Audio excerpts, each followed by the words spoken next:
Knowing how to clean and maintain your Avantco slicer is essential for extending its lifespan.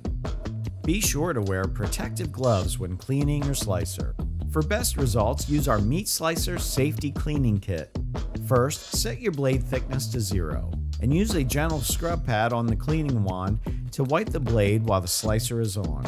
Now, unplug your slicer and close the gauge plate. Remove the product tray, slice deflector, and center plate to clean them separately. Next, use the Avantco blade removal tool, wipe down the exterior, grip the blade, and clean the front and back with Formula D degreaser. Then mist QuikSan sanitizing spray on the machine. You can also use LubriQuik on the table slide rod and end weight slide rod to keep them moving smoothly. In addition, you should sharpen the blade every 2 weeks. To do this, loosen the bolt on the built-in sharpener.